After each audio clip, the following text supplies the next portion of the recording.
தொகுதி வரவரைய வந்து பிஜேபி தவிர பாக்கி எல்லாருமே எதிர்ப்பு தெரிவிக்கிறாங்க. அந்த விஷயத்துல வந்து நீங்க கூட்டணியில வரக்கூடிய அதிமுக தாவேக்கெல்லாம் வந்து அதை எதிர்ப்பு தெரிவிக்கிறதுனால கூட்டணி ஏற்பட விடாம தடுக்கிறதுக்கான முயற்சியா இருக்குமா? அந்த முயற்சியும் கூட எடுத்து பாக்குறாங்க. ஆனா நிச்சயமா கட்சிகள் எல்லாருமே ஃபேர் டீலிமிட்டேஷன் தான் எல்லாரும் பேசுறது, இன்க்ளூடிங் டிஎம்கே. ஃபேர் டீலிமிட்டேஷன் தான் சொல்றாங்க.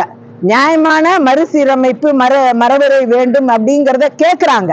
ஆனா அது கேட்கறதுக்கு உண்டான தருணம் இது இல்ல. ஏன்னா ஏற்கனவே அதற்குண்டான அறிவுறுத்தல் வராத பட்சத்துல அதை பத்தி பேசி அதை ஒரு பெரிய விஷயமா ஆக்குறது ஒரு தவறான டைமிங்ல. அதுதான் இப்ப சந்தேகத்துக்குரியது. அதனாலதான் சந்தேகப்படுறோம். நீங்க அதோடைய ஜீவோ வந்த பிறகு அதை பத்தின டிஸ்கஷன் வந்தா நியாயமான ஒன்று.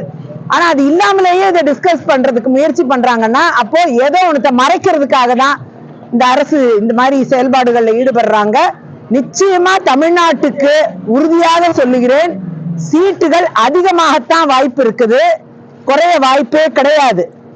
ஃபேர் டீலிமிட்டேஷன் தான் நடக்கும். சட்டமன்ற தொகுதிகளும் அதிகமாகும், பாராளுமன்ற தொகுதிகளும் அதிகமாகும். எந்த வகையிலும் குறையறதுக்கான சாத்தியக்கூறுகள் இல்லை. இதை நான் சத்தியமிட்டு சொல்கிறேன்.